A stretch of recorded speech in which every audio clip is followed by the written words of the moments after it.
Thank y'all very much for tuning into the Uche Orai Show. I'm your host, Mr. Uche Orai. Now, we're following our continuous conversation. Now we're going to talk about the outsourcing allegations and President Obama's statement about you didn't build it yourself. Now, keep in mind, this started originally when President Barack Obama ran the ad that accused Mitt Romney's company, Bain, of outsourcing the jobs of the companies that they took over. All right. The ads call Mitt Romney, an outsourcer during the years of 1999 and 2002.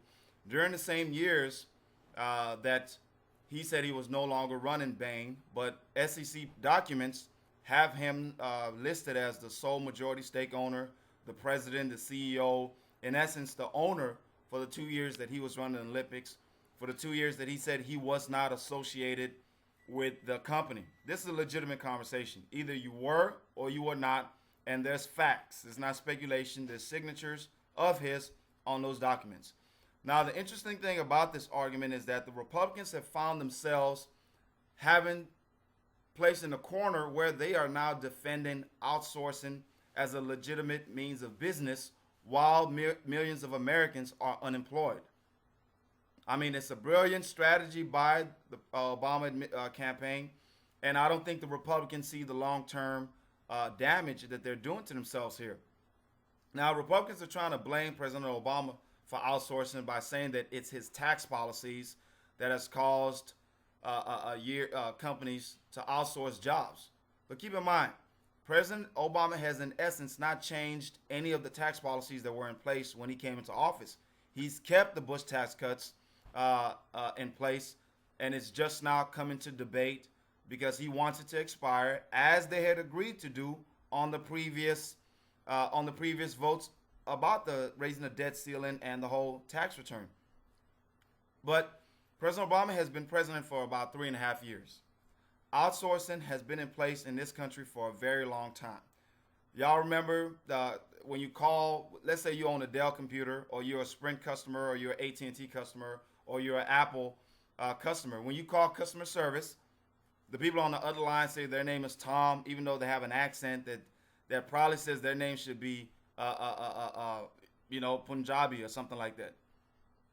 So these companies like AT&T and Dell, that I stated, have outsourced customer service to places like India for almost over 10 years now.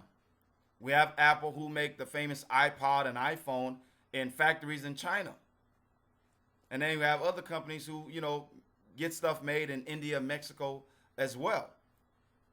So you have to keep in mind that this outsourcing didn't begin under President Obama. I mean, companies were still outsourcing during the Bush administration. I mean, if the climate was so perfect, why didn't these companies bring the jobs back to this country during the years that President George Bush was president?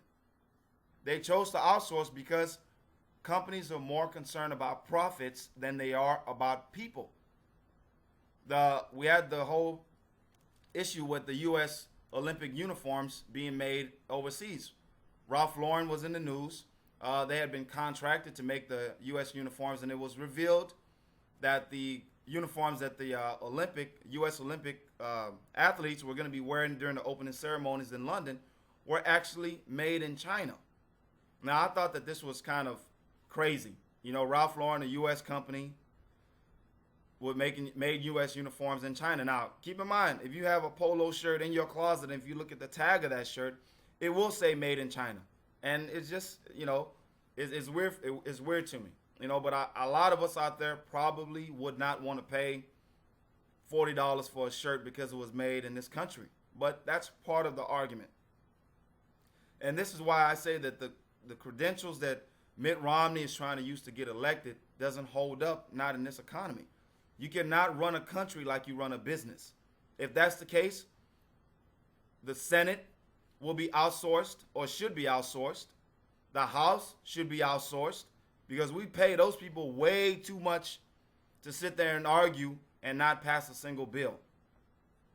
All right, so and the other side of this discussion is what has now come up in the media as well in regards to jobs and how people think the president view the economy versus how Mitt Romney views the economy.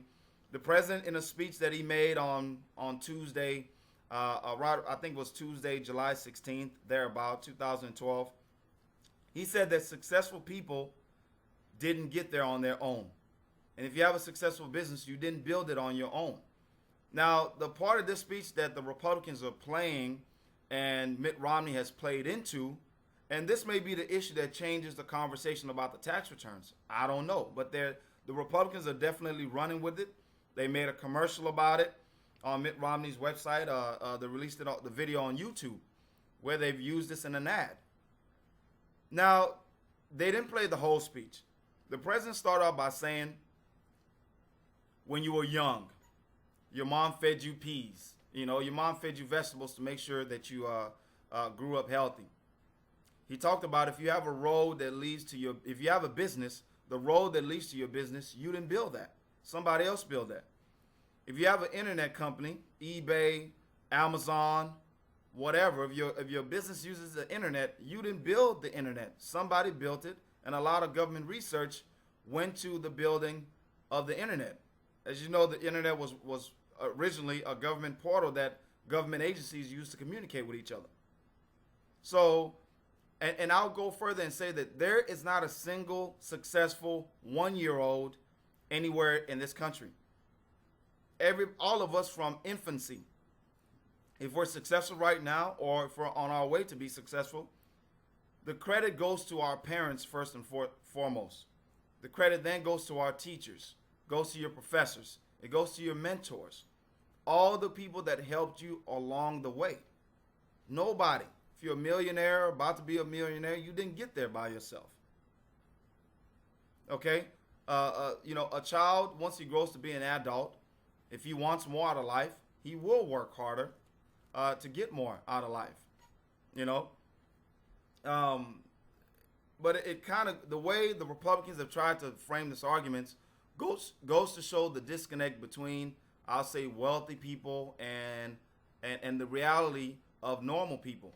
Wealthy people, I think, they live within the comfort that their wealth provides, and sometimes assumes that everybody lives that way or everybody has the ability to live that way. Now, the American dream is available to anybody who will work hard for it, but whether you took student loans to pay for college or somebody paid for it for you, you had help along the way.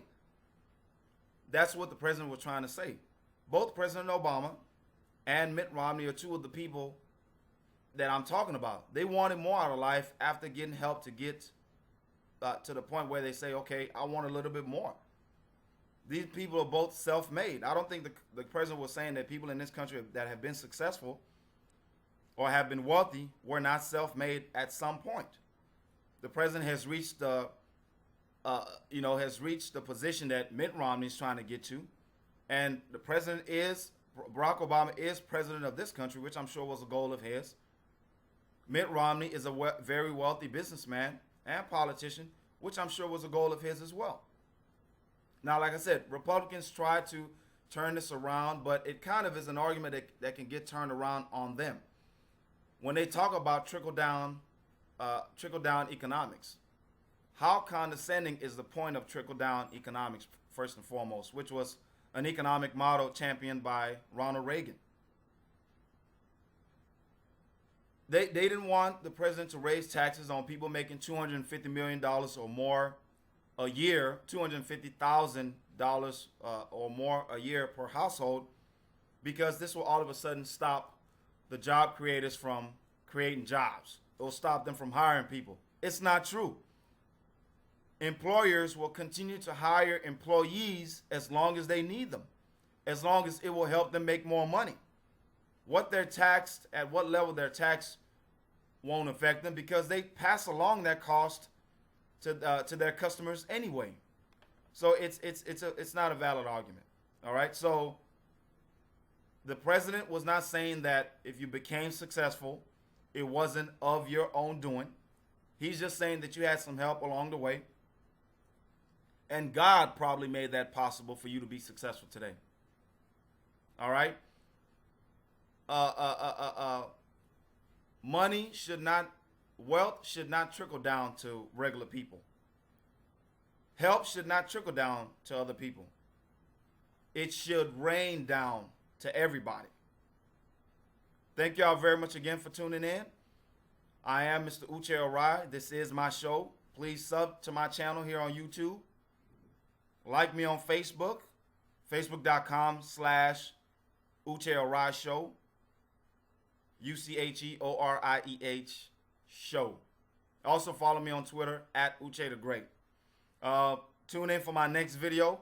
As y'all may or may not know, George Zimmerman had an interview, his first interview with Sean Hannity. I watched it, and I will give you my feedback on that. Very chilling, very chilling. Thank y'all very much. God bless you.